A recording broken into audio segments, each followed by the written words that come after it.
Alexa's point of view. Habang patagal ng patagal ay mas lalo ko lamang nagugustuhan si Daniel. Napaigtad ako sa pagkakahiga nang tumunog ang cellphone ko. Kinuha ko naman ito at tumatawag ang isa pa sa mga kaibigan ko na tumutulong sa akin. Friend! Inilayo ko ang telepono sa tenga ko nang bigla itong sumigaw. Janice, huwag ka ngang sumigaw. Mabibingi ako dahil sa'yo eh. Wika ko, pero narinig ko lang ang mahina nitong tawa. Sorry friend, I miss you na, gusto na kitang makita. Malungkot nitong sabi. Isa sa matalik na kaibigan ko si Janice. Siya ang rason kung bakit ako ngayon nandirito. Pero malaki ang pasasalamat ko sa kanya dahil tinulungan niya rin ang mga magulang ko sa kahirapan nang naghahanap pa ako ng pwedeng mapasukan. Girl, nandyan ka pa ba? Napaigtad ako sa realidad nang magsalita ito sa kabilang linya. Oo, bakit? Kanina pa ako nagsasalita, tapos magtatanong ka ng bakit? O sige nga, ano ang sinabi ko? Paki-repeat, yung full details ha? Hindi ko mapigilang mapangiti dahil sa ingay na naman ito. Sorry Janice, hindi ko na maalala. Narinig ko naman ang buntong hininga nito, pero tumawa lamang siya. Never mind na nga lang, next week uuwi na rito sa Pilipinas si Mandy at mayroon tayong welcome home party sa bahay nila. Nagulat ako sa sinabi nito. Really? Uuwi na siya? After so many years makikita na natin siya? Excited na ako. Masayang tugon nito. Mandy, mature ang pag-iisip ng isang to, pero may kalokohan nga lang. Same friend. Sige na, kailangan ko pang puntahan si Papa. Pinapatawag na naman ako eh. Gusto pa sana kitang kausapin kung ano nang nangyayari sa'yo dyan, pero may next time pa naman eh. And I'll promise hindi na ako magiging busy at mag-uusap tayo buong araw. Napangiti ako sa sinabi nito. Okay lang yun Janice, tawagan mo na lang ako ha. Sige na, baka hinihintay ka na ng papa mo. Saad ko. Bye, I love you so much friend. Me too Janice. Ibinaba ko na ang tawag at napatingin sa kawalan. Pasalamat na lang talaga ako at naging best friend ko ang mga yun. Bumangon na ako at nagtungo sa banyo para maligo.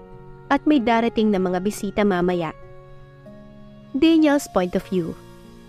Tumunog ang cellphone ko at nakita kong si Jonas ang nasa caller ID. Sinagot ko naman kaagad ang tawag nito. How it's going? Bungad ko rito, pero narinig ko lang ang ngisi nito. Pare, you owe me a lot for this information. Aniya, pinaikot ko ang mata ko dahil sa wala nitong maayos na sagot.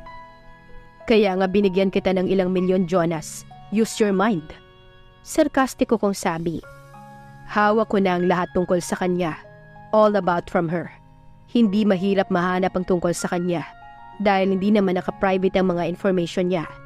Tsaka ako na lang sasabihin sa'yo kapag nagpunta na kami dyan mamaya. Okay, thanks pare. Nagtungo ako sa kwarto ko at naligo ng mabilis. Siguradong gugulo na naman ang bahay mamaya dahil sa mga kaibigan ko na yon at mahihirapan na maglinis si Alexa sa mga kalat nila. I should help her to clean. Masyado na ata siyang napapagod. Alexa's point of view. Malalim akong napabuga ng buntong hininga habang tinitignan ng sarili kong refleksyon sa salamin. I'm wearing a white blouse, denim jeans and a pair of black Converse. Okay na to. Hindi naman ako pupunta ng fashion show, parang bagbihis ng bonggang-bongga. At saka hindi naman kasi sinabi ni Daniel kung ano ang dapat na susuotin ko. Basta yung nakita ko lang na maganda sa cabinet ko, yun na lang yung sinuot ko. Inilugay ko ang mala tsokolate kong buhok. Kumakanta-kanta pa ako para hindi ako mayamot.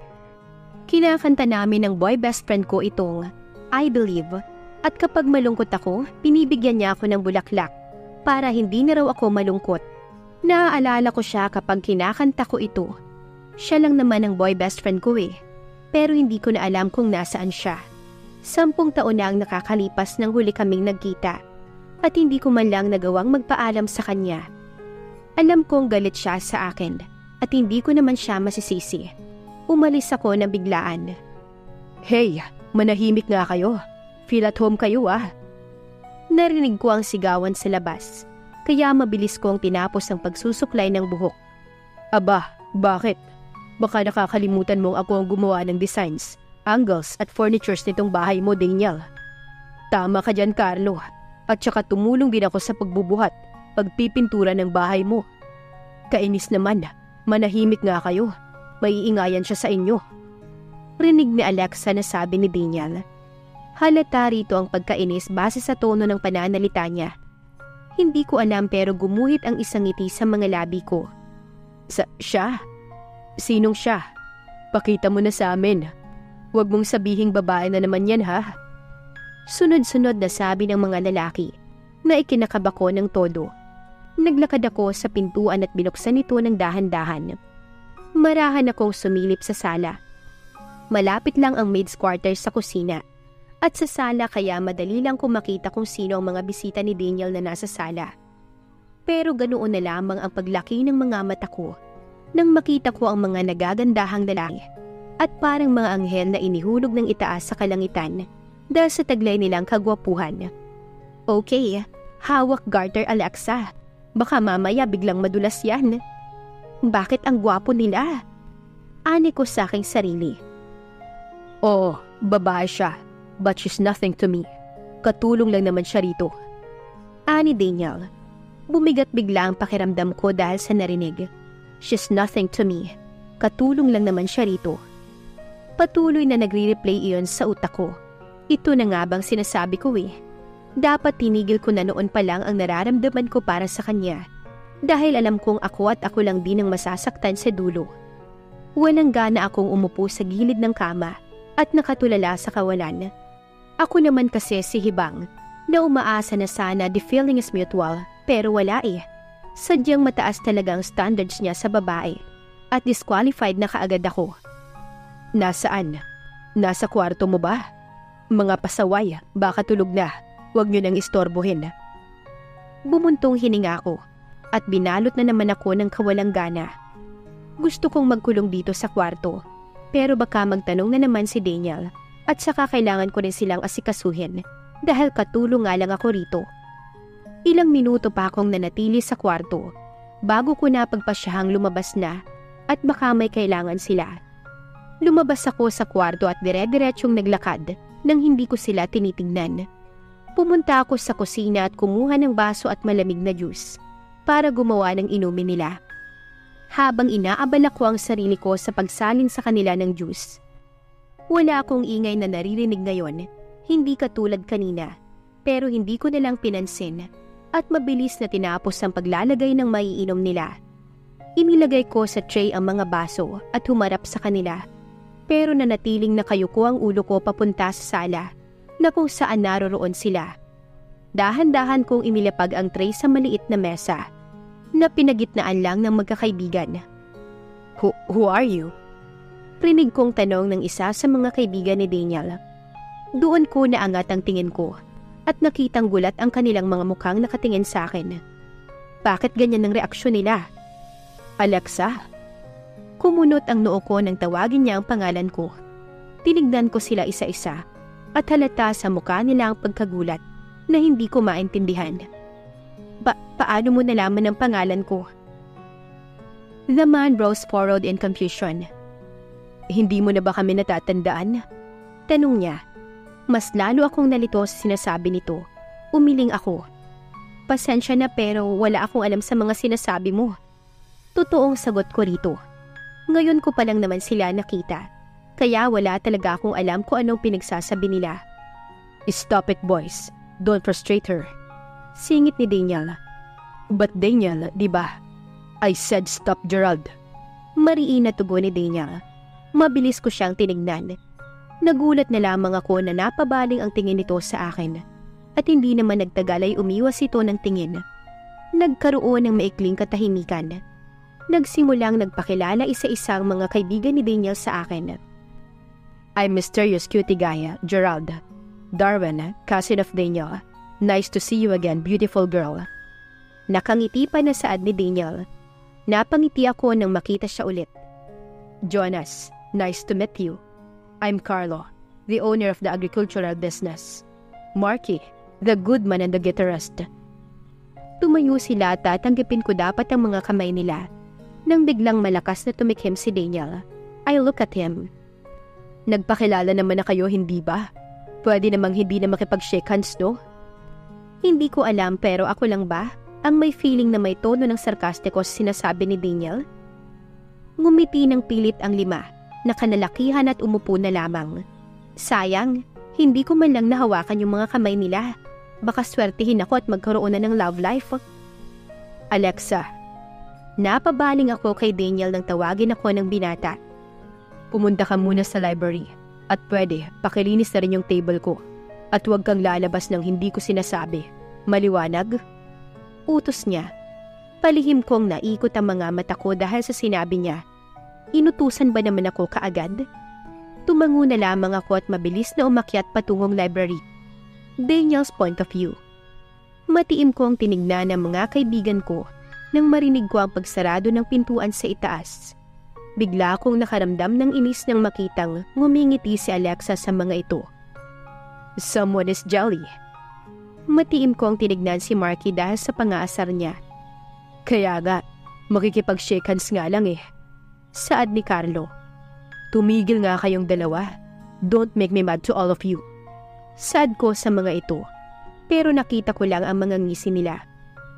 But Daniel, she really looks like Ali. Sobrang hawig nila. Anin Gerald. Huminga ako ng malalim at naupo sa sofa. Right. Unang pagkakita ko pa lang sa kanya ay alam ko nang siya yun. Hindi ako pwedeng magkamali. Dagdag pa ni Daniel. Bigla kong nakita ang pagtaas si Jonah sa isang folder na ikinataas ng kilay ko. Iyan na yung pinapautos mo. Aniya. Kinuha ko ang folder kay Jonas at binuksan ito. Ang 5 naman ay tumahimik. Ganoon na lang ang pagkagulat ko nang mabasa ko ang mga nakasulat sa loob ng folder. I knew it. Siya nga. Masaya na wika ko. Alexa's point of view. Napangiti ako habang binabasa ko ang nobelang Romeo and Juliet. Kahit paulit-ulit ko nang binabasa ang nobelang ito, hindi pa rin talaga ako magsasawa dahil sa kilig na nararamdaman ko kapag nagkakausap na ang dalawa. Nasa loob pa ako ng library. Hindi ko alam kung ilang oras na akong nandirito. Pero nang makapasok ako sa library ni Daniel, napahanga ako dahil sa maraming libro na magandang basahin. At malaki rin ang bawat shelves. Sa pagkapasok mo pa lang ay bubungad na kaagad sa iyo ang malaking lamesa na may swivel chair. Maganda ang pagkakaayos nito. Kaya't nagtaka ako kung bakit ako papalinisin ni Daniel kung malinis naman. Habang hinihintay ko si Daniel, naglibot muna ako sa library niya at kinuha ang atensyon ko kaagad ng Romeo and Juliet. Umupo ako sa pwestong mauupuan at magsimulang magbasa. Naririnig ko pa rin ang ingay sa ibaba, pero nakafocus na lamang ako sa pagbabasa dahil patapos na rin ako nang biglang nagring ang telepono sa lamesa ni Daniel. Hindi ko alam pero kusa na lamang ang mga kamay ko na kinuha ito at sinagot ang tawag. Hi baby, did you miss me? Saad ng isang maarteng babae base sa tono nito. Baby, are you there? Mas lalong tumiim ang bagang ko dahil sa pagtawag nitong baby na ikinangawi ko. Baby naman kausapin mo nga ako. Bakit hindi ka nagsasalita? May iba ka nang kasama no? Pinaikot ko ang mga mata ko ng maarte itong nagsalita at animoy parang galit na. But who cares? Busy ang baby mo. Saad ko at narinig ko ang malakas na pagsinghap ng babae sa kabilang linya. How dare you? Nailayo ko kaagad ang telepono mula sa tenga ko dahil sa biglaan nitong pagsigaw. Ikaw na naman ba yung bagong babae ni Daniel? Inilagay ko ang kanang kamay ko sa baba ko at nakatingin sa kawalan. Sumagot ka nga! Naririndi na ako sa pagsigaw nito, kaya't nagsalita na ako at pinilit na kausapin siya. For your information, miss, makasigaw ka naman dyan. Hindi ako isa sa mga babae ni Boss Daniel. Katulong ako rito. Tsaka sabi niya kapag may tumawag, sabihing busy siya dahil may importante siyang gagawin. Saka, huwag kang masyadong mataas ang tingin sa sarili, okay? I'm Alexa Dizon, / the maid of Daniel Marcos. Mahabang saad ko rito na nakapagpatahimik sa kanya. Kailangan ko talagang magsinungaling para tumahimik na ang isang to. At ayun na nga, tumahimik ang babae. I don't believe you. As far as I know, day off niya ngayon sa kumpanya. Kaya wag ka nang magpalusot pa dyan. May gusto ka lang gawin kay Daniel. Kung ayaw mong maniwala ay hindi kita pinipilit na maniwala. Basta ako, nagsasabi lang ako ng totoo. Bahala ka na kung anong isipin mo. Magsasalita pa sana siya, kaso ini-off ko na ang tawag dahil naririndi na ako na kausapin ng babaeng yun. Ibinaba ko na ang telepono at napatingin na naman sa kawalan. Nasasaktan na naman ako.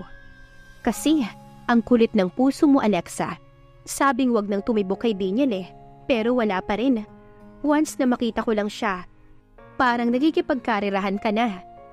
Nasagi na naman sa isipan ko nang una ko siyang nakitang umiti. Sobrang kasiyahan ng naramdaman ko nang makita itong nakangiti. Pero bigla na lang ding nasagi sa isipan ko ang pagkababaero nito. Bakit ba kasi ako nagpapatuloy kung in the first place pa lang, ako rin ang masasaktan? Walang gana kong inihiga ang ulo ko sa dalawang braso ko at hindi ko na malayang binisita na ako ng antok.